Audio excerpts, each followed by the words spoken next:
En el libro de Hechos, el pasaje que corresponde por donde nos quedamos es Hechos 11, del 27 al 30. Hoy terminamos el capítulo 11 de Hechos y en las próximas semanas vamos al 12.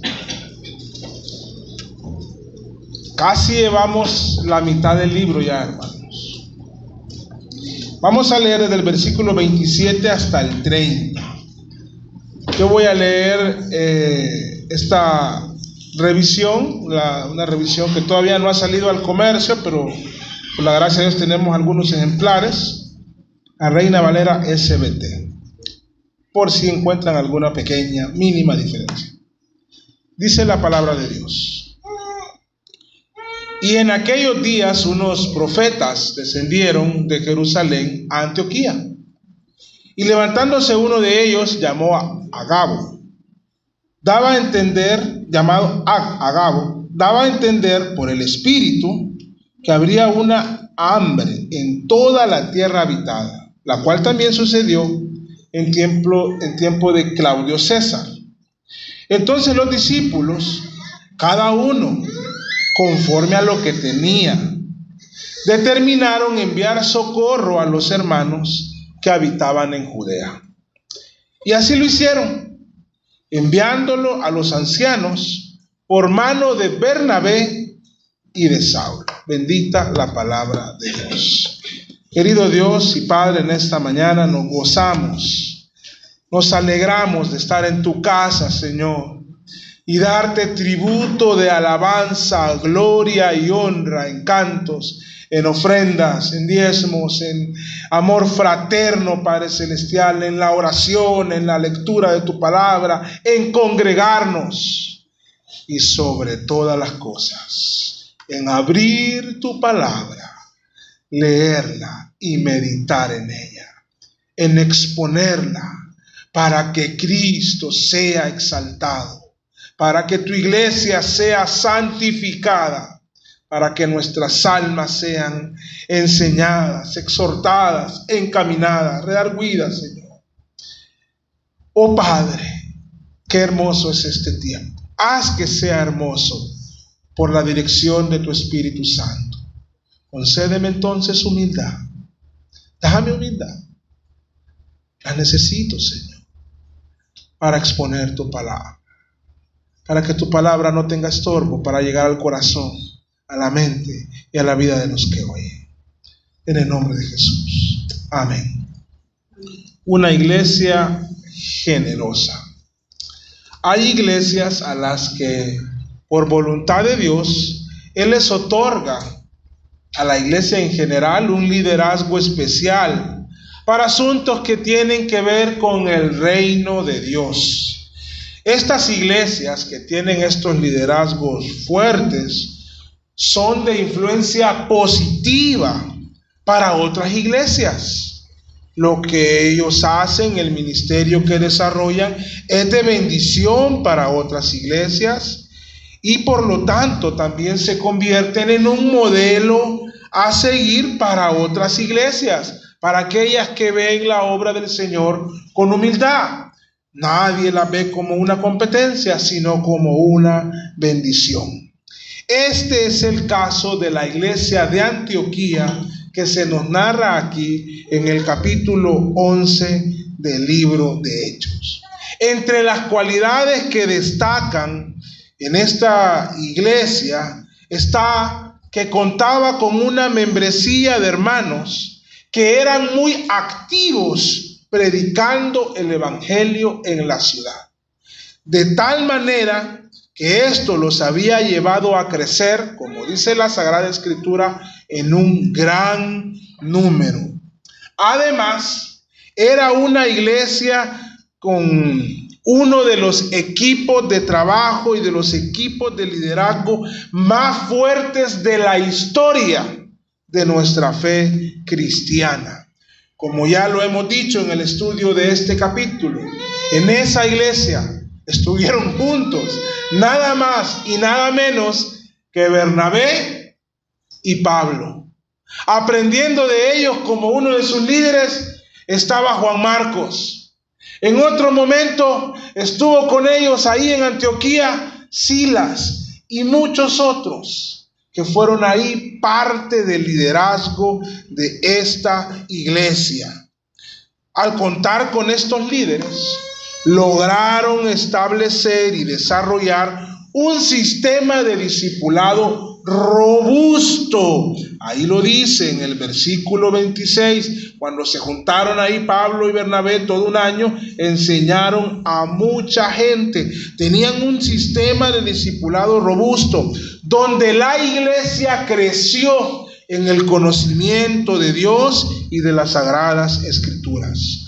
Con los años, también fueron la primera iglesia, y la primera iglesia de gentiles, y la primera iglesia en términos generales, que guiada por el Espíritu Santo, envió misioneros más allá de sus fronteras para plantar más iglesias. Todo esto es la iglesia de Antioquía. Era una iglesia formadora de líderes y de hombres de Dios, y de gran ejemplo para todas estas nuevas iglesias que iban a plantar Bernabé y Pablo. La influencia y la popularidad de esta iglesia, en el buen sentido, hacía que varios les inquietara ir y visitaban esta iglesia. En una de esas visitas llegó un grupo de profetas, y entre ellos uno llamado Agabo, que les anunció por el Espíritu Santo acerca de una hambruna que se avecinaba. Y es ahí donde se nos registra que el liderazgo de la iglesia en Antioquía era un liderazgo íntegro, es decir, que no le daban mayor importancia a un área que a otra. Eran muy integrales. Pues aquí se nos revela que los hermanos de la iglesia de Antioquía daban ofrendas con generosidad, y que cada quien daba según su nivel de ingresos. Nadie se quedaba sin dar generosamente, pues habían entendido y habían madurado de tal forma que en el asunto financiero de dar a Dios de todo lo que Él les daba, lo hacían con alegría. No era una lucha para los miembros de esta iglesia el dar. No había una batalla interna en si daban o no daban. Ellos no batallaban consigo mismos para dar. No eran de los que con prontitud encontraban una excusa para evitar dar. No, ellos daban, y daban con fe en el Señor. Porque lo notamos, ellos daban con alegría y con generosidad y con fe, hermanos. Entre todas las lecciones que podemos aprender de la iglesia de Antioquía, hoy estamos frente a un relato que nos enseña acerca de la generosidad financiera de ellos. De eso trata el texto. Y como el texto trata de eso vamos a hablar. Hoy es el texto que nos corresponde. Así como hemos afirmado en el estudio de este capítulo que debemos estudiar y aplicar lo que aprendemos de Antioquía, entonces hoy el tema que veremos nos servirá para ayudarnos a madurar y a confiar en el Señor cuando se trata de darle con alegría, con adoración, con generosidad y en abundancia. Antes de continuar, hay algunas preguntas importantes que vale la pena hacerles a ustedes. ¿Usted está dando a Dios de todo lo que Él le da? ¿Está usted participando en un dar cristiano, activo, generoso, alegre al Señor? ¿Está dando con generosidad y con alegría en su corazón, o está dando con mezquindad y sin alegría? ¿Tiene fe cuando usted le da al Señor? ¿Lo está haciendo con fe, con gratitud, con esperanza. En los meses difíciles usted dice: Señor, este mes tengo más gastos que ingresos. Ocupo más de lo que me ha ingresado, pero lo que me ha ingresado, tú me lo has dado. Y de lo que tú me has dado, yo te doy con fe de que tú me vas a ayudar a salir adelante este mes. ¿Tiene la fe al darle al Señor? ¿O cuando piensa en dar, le abundan las dudas y las excusas? ¿Es esta un área en la que ha madurado o es un área en la que es desobediente o inmaduro ante el Señor y que necesita madurar? Hoy será tratado este asunto y esperamos que sea para edificación y crecimiento de su vida cristiana. Vale la pena recalcar, porque ya lo dije, que según nuestra forma de predicación, vamos predicando la palabra de Dios de manera secuencial. Y cada vez que el texto que corresponda hable de asuntos financieros y de las ofrendas que nos corresponde darle al Señor, lo vamos a hacer. No tengo y no debo por qué negarme a hablar de este asunto, aunque yo mismo me he declarado enemigo acérrimo de aquellos que se llaman evangelio de la prosperidad. Pero no significa que la Biblia no habla de este asunto. Muchas veces y cada vez que toque lo haremos. Hoy es el caso. Primero, vamos a ver qué era lo que estaba sucediendo en Antioquía, que llevó a recoger esta ofrenda especial para ser enviada a la iglesia de Jerusalén. Luego, vamos a identificar en el relato y en el contexto del relato 3 razones por las que esta iglesia, al menos 3, y que identificamos por las que esta iglesia da con tanta generosidad. Y finalmente vamos a ver en el texto la confianza y el respaldo que esta iglesia da a sus líderes. Primero veamos me estaba peleando en cómo pronunciar este nombre, pero me fui a las reglas gramaticales del español, hermano. Entonces, para mí se pronuncia Agabo, porque no tiene tilde. Entonces, al no tener tilde, tiene que ser así. Antes lo pronunciaba mal, creo. Agabo y los profetas que visitaron a Antioquía. Algunas cosas destacadas estaban pasando en Antioquía. Y estas cosas iban siendo de conocimiento público de los hermanos por todas partes donde el evangelio estaba floreciendo. Entendemos que Bernabé hizo reportes de lo que estaba pasando en Antioquía y estos reportes se los envió a los apóstoles que lo habían enviado desde Jerusalén para ver qué era lo que estaba pasando. Entonces entendemos que dado que los apóstoles lo envían para ver qué pasa en Antioquía, él envía reportes de lo que está pasando hasta Jerusalén. Y así entonces los creyentes en Jerusalén se iban enterando de cómo Dios estaba siendo anunciado y cómo su nombre era glorificado en Antioquía por medio de la conversión de muchas personas y por la predicación de los hermanos creyentes en esta ciudad. Al parecer, estas noticias, o esto que se estaba dando a conocer en Jerusalén, motivó a unos profetas a visitar la iglesia en Antioquía.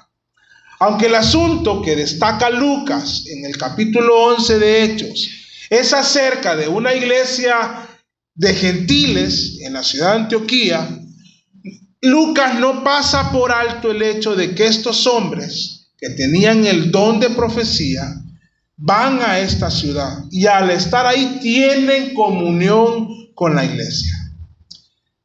Así que considero pertinente recordar algunas cosas, no a profundidad porque no es la parte central del texto, Pero dado nuestro contexto actual de estos asuntos, me parece bueno rememorar algunas cosas. Primero es que hay que recordar que durante el primer siglo de la iglesia sí existieron apóstoles. El primer siglo de la iglesia tuvo apóstoles. Aquí podemos ver que no solo hubo apóstoles, además habían profetas. De hecho, para este año que estos sucesos están pasando, todavía vivían todos los apóstoles. Hasta lo que estamos leyendo, todavía vivían todos los apóstoles. Ya en el capítulo 12, si están ahí con su Biblia abierta, versículos 1 y 2, parte el primero de los apóstoles. Dice: y en aquel mismo tiempo el rey Herodes echó mano a algunos de la iglesia para maltratarlos, y mató a espada a Jacobo, aquel de los hijos de Trueno, el hermano de Juan. Pero eso viene después de lo que se nos está narrando. Entonces, en este momento estaban todos los apóstoles, y durante el siglo I, casi a finales del siglo I, murió el último de los apóstoles. Pero además la Biblia nos dice que habían profetas.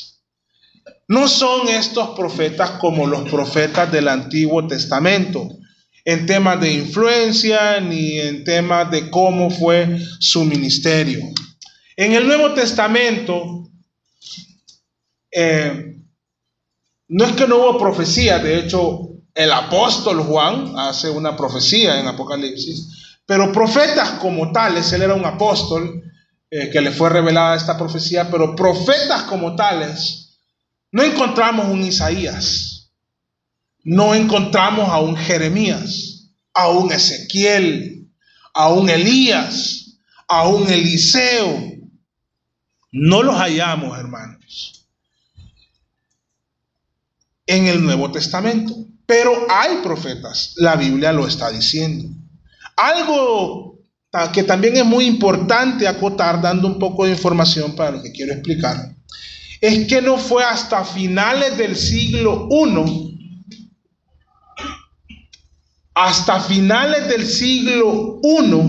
que Dios cierra su revelación escrita. Es decir, es hasta finales del siglo I que todo el contenido que hoy ustedes tienen en sus piernas o en sus manos llega a estar completo.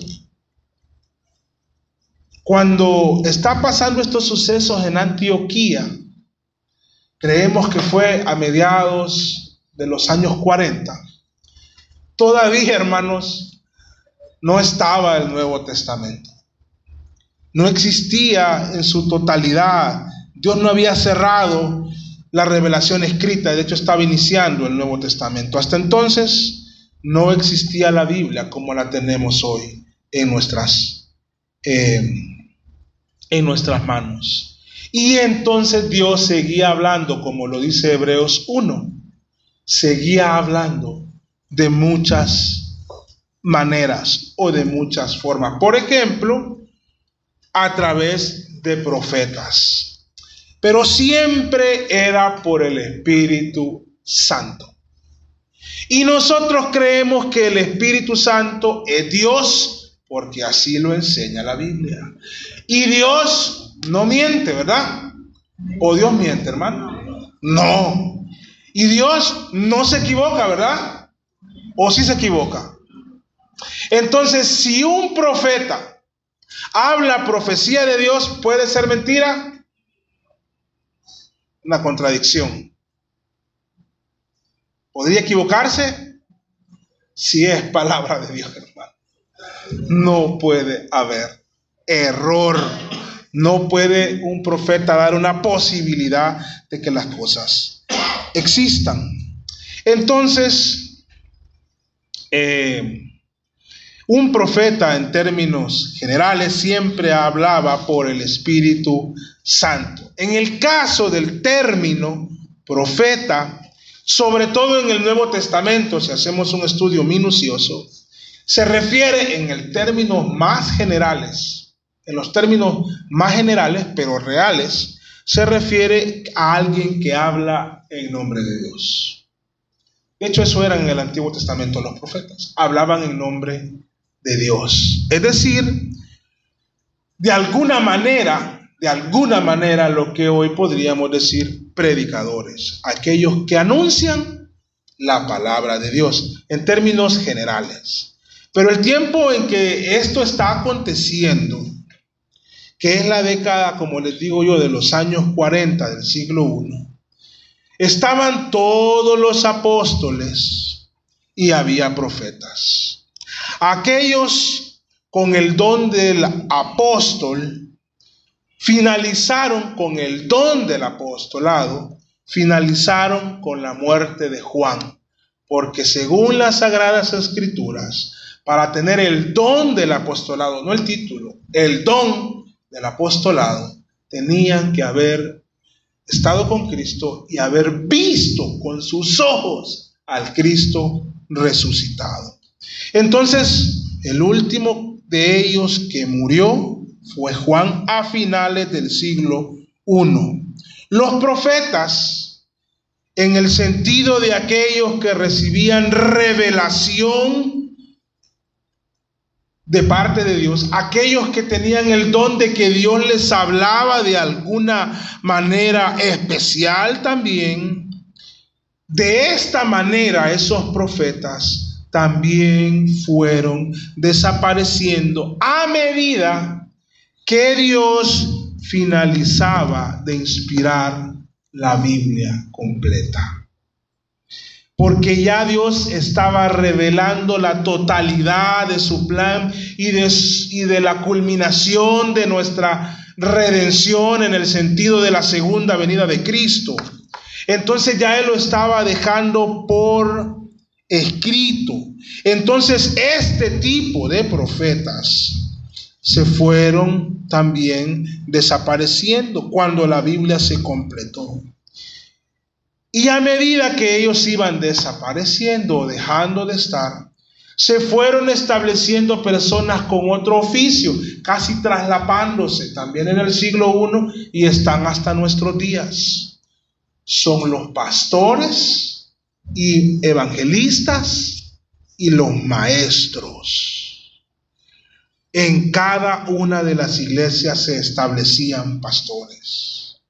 Un apóstol, al final de su ministerio, como esto les digo, no es con detalle, pero solo para que lo sepan, escribió, ya cuando casi toda la Biblia estaba escrita, faltaba un poco, pero dijo, hablando de la profecía, tenemos, dijo Pedro, la palabra profética más segura que cualquier otro tipo de profecía. Ahora ya tenemos la palabra profética más segura. Hoy tenemos en nuestras manos la enseñanza y la doctrina de los apóstoles y profetas.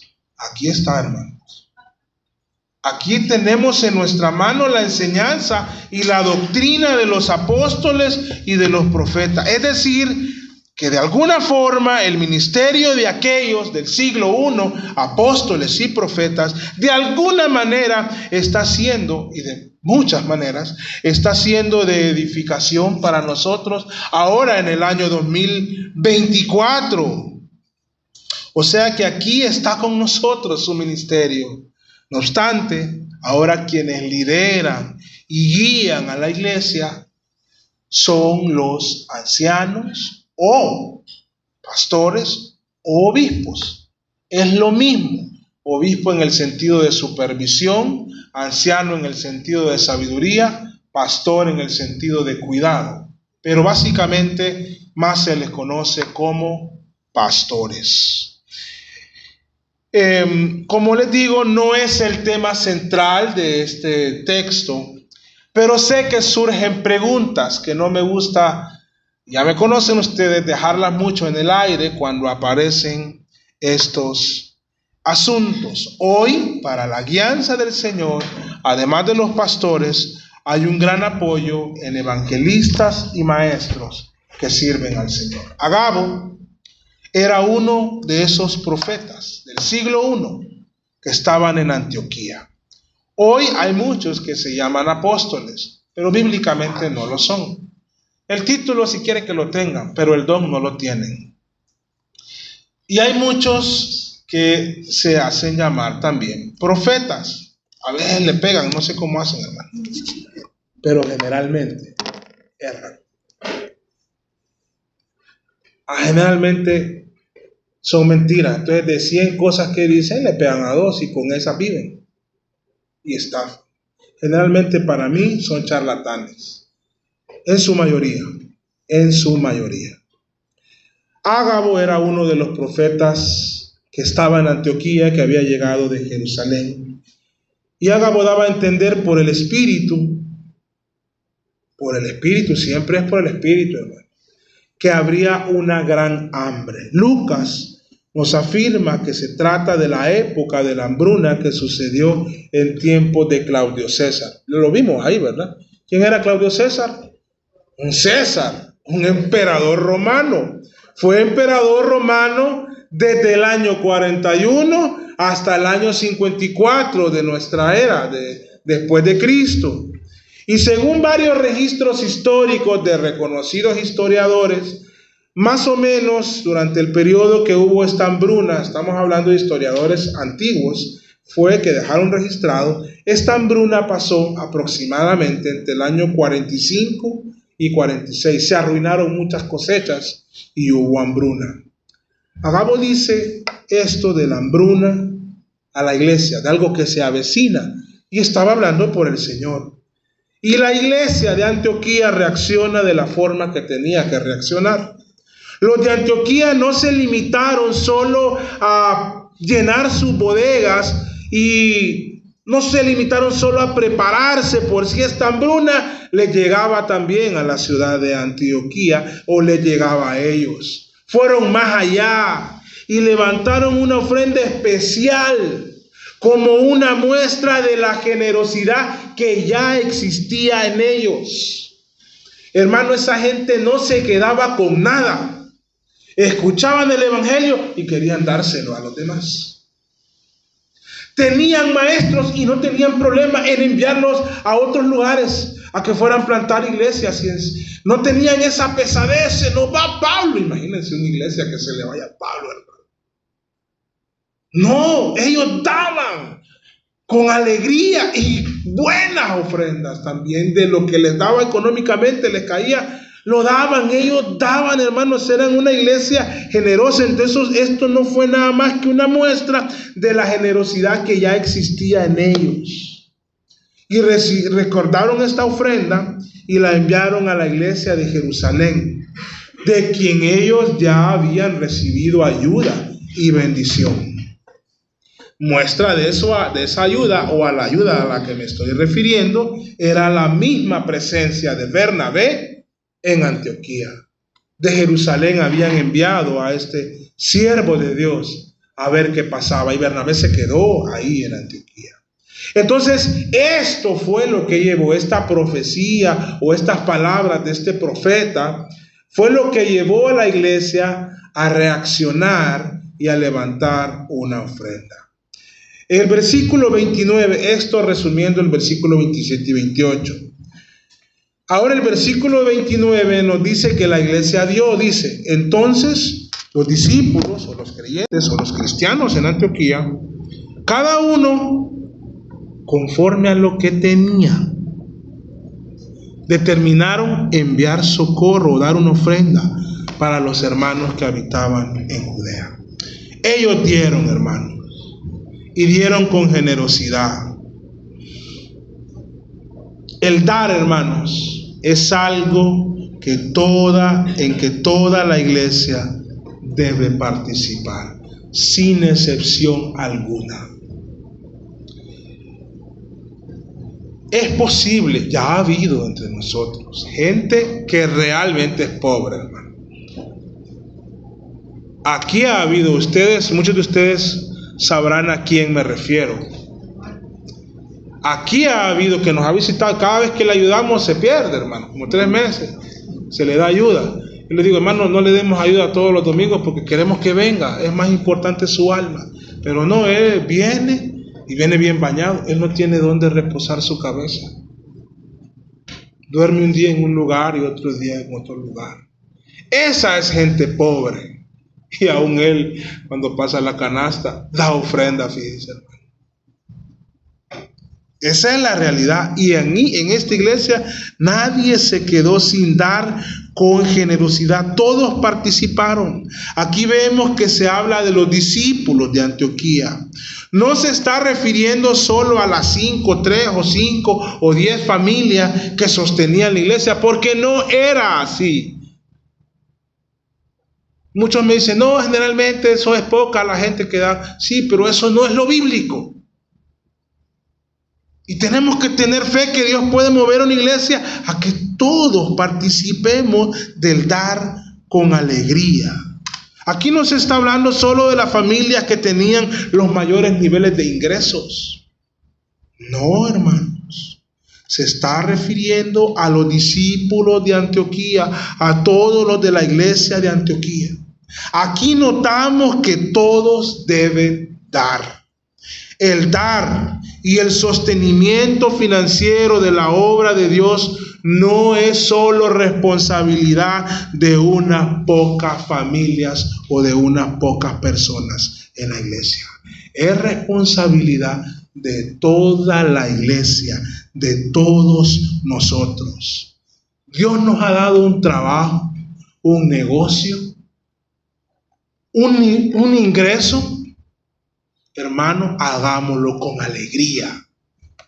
Aquí hay varios hermanos, por ejemplo, que dan servicios, servicios de transporte. Hay que hacerlo con alegría, hermanos. Mantenga su carro limpio lo más que pueda, súbase y con alegría hágalo para el Señor. Aquí hay hermanos que pues tenemos que ir bien arregladitos a la oficina. Pues vamos y hagámoslo con alegría. Si nos toca dirigir un equipo, hagámoslo con alegría. Si nos toca tomar decisiones, hagámoslo en el temor del Señor y con alegría. Acá hay gente que tiene su negocio. Atiéndalo como para el Señor, donde sea que trabaje, porque el trabajo es una bendición de Dios. Desde las Sagradas Escrituras podemos argumentar eso. Y Dios nos ha dado la capacidad, la habilidad, el tiempo, la energía para trabajar. Qué lindo es trabajar, hermanos. Un colaborador nuevo llegó hay una crisis en la institución. Bueno, ya pasó el huracán, ¿verdad? Entonces lo tenían sin funciones. Un señor de San Buenaventura o Sabana Grande, no me acuerdo. Y un día llegó donde uno de los jefes de él. No aguanto estar sin hacer nada, le dice. Póngame a hacer algo, le decía. Qué bonito, hermano. Porque el trabajo es una bendición del Señor. Ahora, de tanto en tanto, semanalmente, quincenalmente o mensualmente, eso bonito que hacemos trabajando nos genera ingresos, ¿verdad? Qué bonito ese día, ¿verdad? A los que nos cae un mensajito, ¡ping! ¡Uy, el mensajito! Dice. Pensamos en el Señor cuando cae ese dinero, hermano. Pensamos en darle de todo lo que hemos hecho para Él y decirle, Señor, de lo recibido de tu mano te damos. No me cayó tanto, pero yo te voy a dar. Y si me cayó tanto, pues de lo que me das te doy. Hermana Tania usó una palabra que me impactó el domingo pasado: desprendernos. No sé si fue esa o algo similar, pero realmente es de Dios y hay que aprender que es de Él, y por eso nos vamos a desprender con alegría. Esta gente lo hizo y son un ejemplo para nosotros. Como les digo, toda la iglesia participó. Todos somos responsables por el sostenimiento de la obra del Señor. El texto no nos habla de en qué se debe invertir el dinero del Señor. Así que no vamos a entrar en esos detalles, pero no estaría mal, he estado pensando en eso, en hacer un estudio o encargar a algunos 2 o 3 hermanos con nuestra guianza que hagan un estudio para que lo expliquen a la iglesia según las Sagradas Escrituras para qué se debe usar el dinero que se recolecta. Lo podemos encontrar en la Biblia. Así que el dinero, las iglesias no son haciendas personales. Las iglesias no son para enriquecer a nadie. Son para la obra del Señor, que encierra muchas cosas. De inversión, de sostenimiento y de gasto. La Biblia lo enseña. Hoy no voy a detenerme en eso. Entonces, hermanos, es responsabilidad de todas las familias que son parte activa de una iglesia dar al Señor. En nuestro caso, de todos nosotros. De todos. No, que los que ganan más de tanto que den, no. De todos. Y se los digo, sé que hay crisis económicas en muchas familias, pero aquí no hay ninguna familia de lo que podemos decir pobre. No diga que usted es pobre porque lo voy a regañar, hermano. Usted no es pobre. Aquí todos trabajan y todos tienen fuerza para trabajar. Si notamos, se nos dice que dieron, la expresión que usa es conforme a lo que tenían.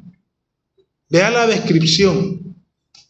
Esto nos da a entender, o nos puede dar a entender, que todos dieron como, según su capacidad, ¿verdad?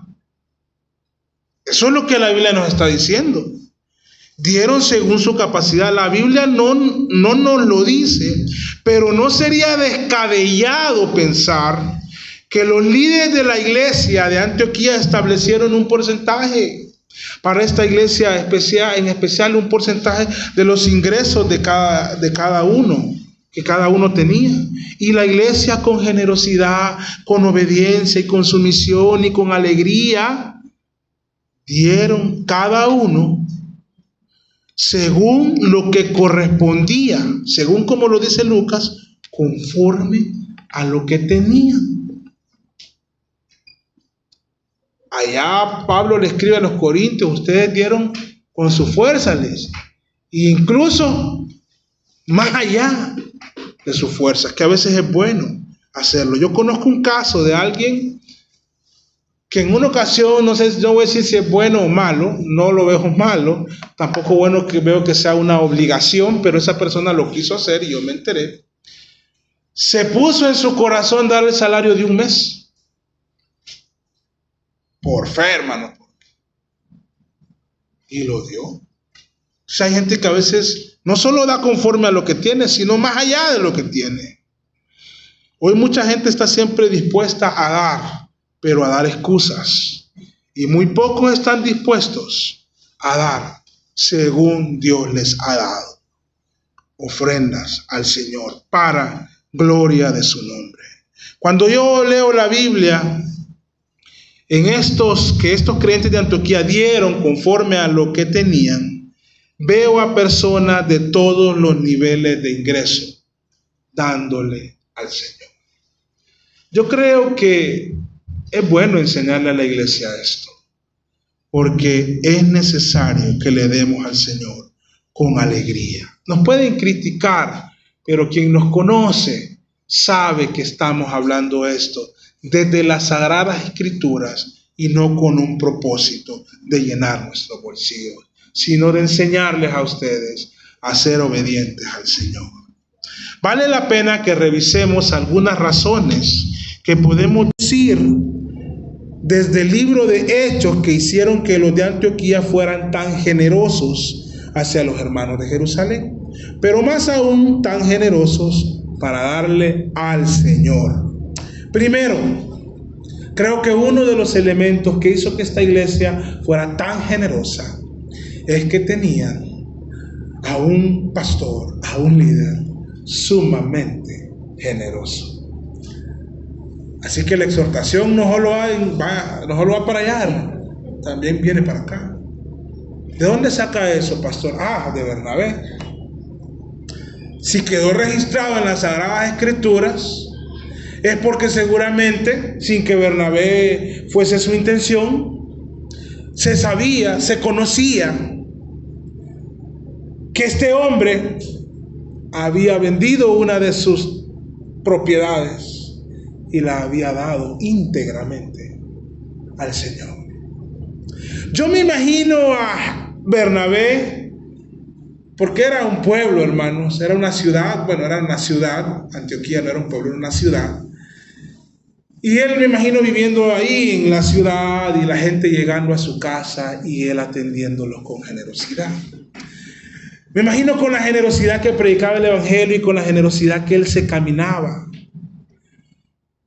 y daba para los necesitados. Entonces la iglesia fue influenciada por un hombre muy generoso.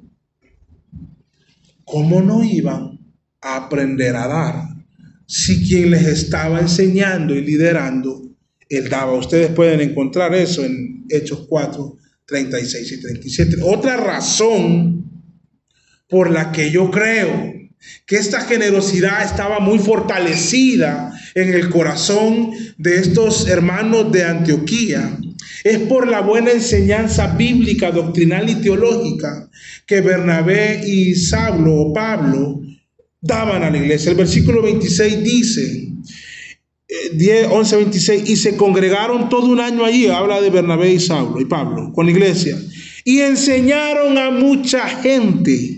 Y los discípulos fueron llamados por primera vez cristianos en Antioquía.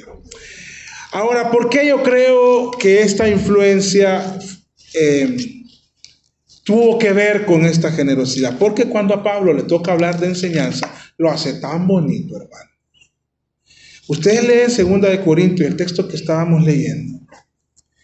Hermanos, si para Pablo todo era alrededor de Cristo y del Evangelio, él no lo separaba.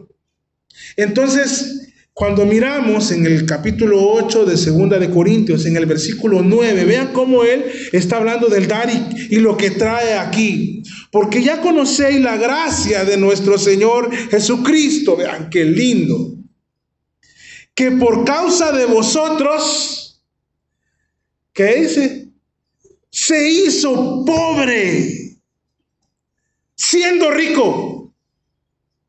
Se dio, se vació, se entregó, se despojó, soltó, se desprendió, se hizo pobre, siendo rico, estando en su trono de gloria.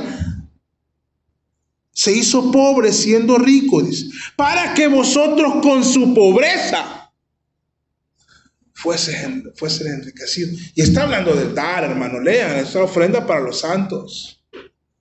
Entonces, cuando Pablo enseñaba, hermano,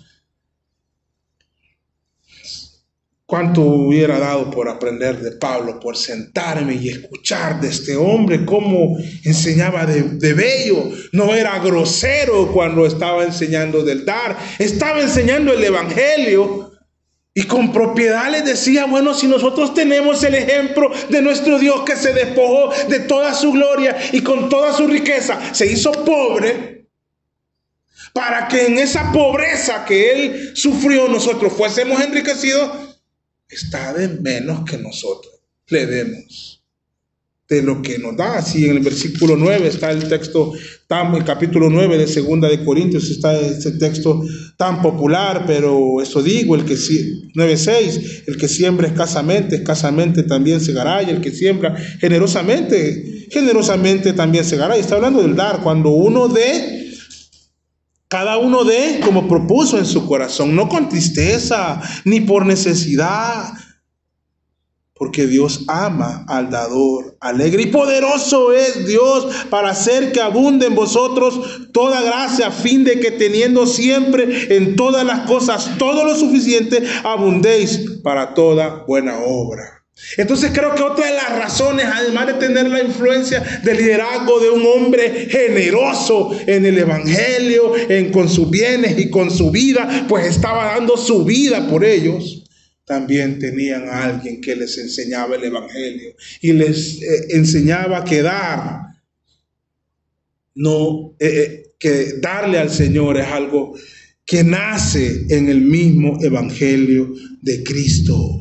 Un entendimiento adecuado del evangelio nos hará ser agradecidos con Dios y a la vez nos hará emprender nuestro trabajo para dar gloria a Cristo. Y cuando llegue el día de pago, pensaremos en dar a Dios con alegría y con generosidad, pues Dios se dio totalmente por nosotros.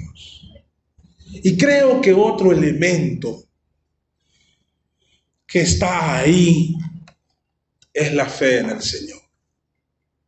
Mucha gente dice, es que mire, uno no le está pidiendo explicación a nadie, pero la gente se lo dice a uno.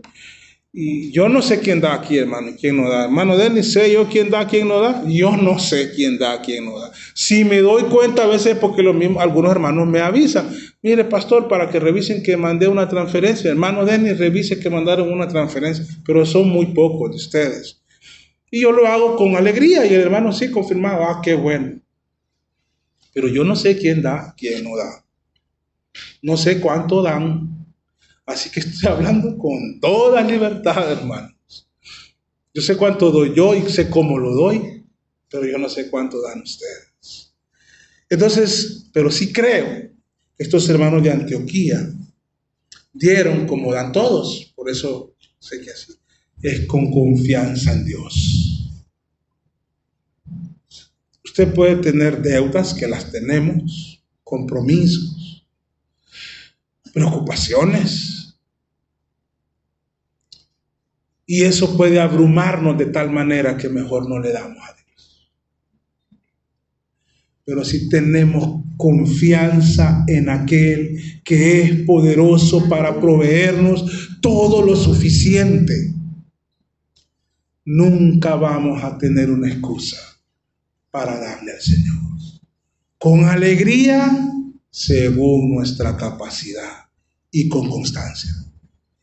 En resumen, esos tres, la influencia de su líder, la buena enseñanza de la doctrina y la fe en Dios que cada uno debe de tener. Voy a ir cerrando, hermano. El tiempo se me fue. Finalmente, muy brevemente ahora, el versículo nos habla de la confianza y el respaldo de la iglesia de Antioquía a sus líderes en asuntos financieros. Debe haber confianza y debe haber una reciprocidad de esa confianza. Es decir, si a alguien le damos la confianza de que administre dinero, debe haber reciprocidad en que nos muestre que su confianza que estamos dando tiene respaldo, tiene fundamento y que está haciendo bien las cosas. Capítulo, porque así debe ser, hermanos. Capítulo, estamos en Hechos, ¿verdad? Leamos el último versículo del capítulo 11, por favor. ¿Qué hicieron con esta ofrenda? Y así lo hicieron. ¿Qué hicieron? Lo enviaron a los ancianos de Jerusalén por mano de 2 hombres que le generaban confianza.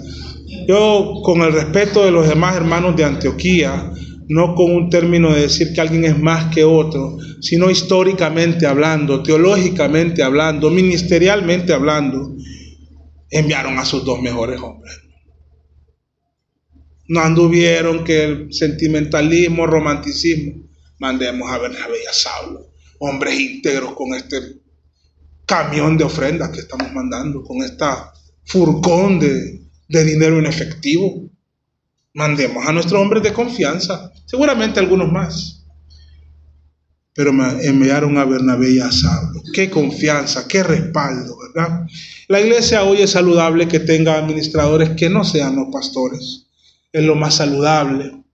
No porque los pastores, todos los pastores sean pícaros, porque hay muchos, perdonando si esta expresión suena muy pesada, ¿verdad? Pero hay unos que no son honestos.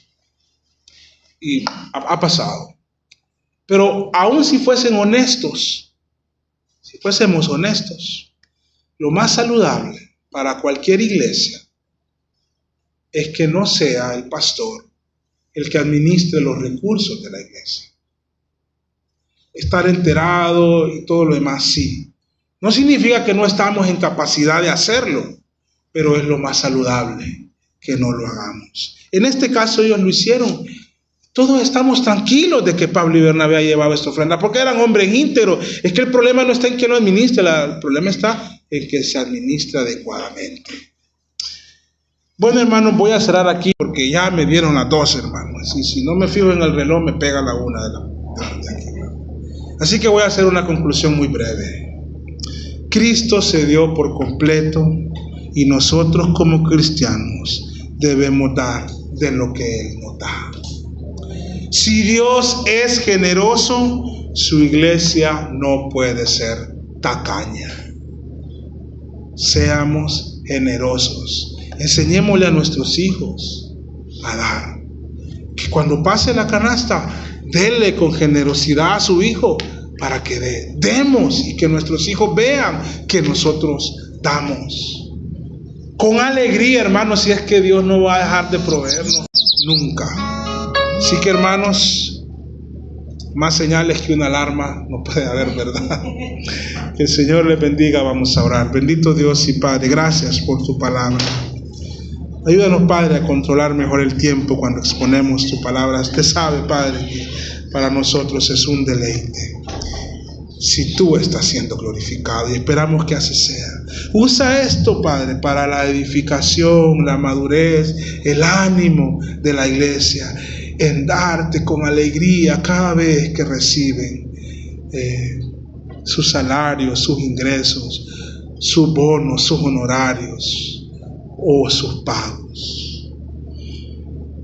Ayúdanos a ser una iglesia de sana doctrina y de sana práctica, Señor, en todo, en el nombre de Jesús. Amén.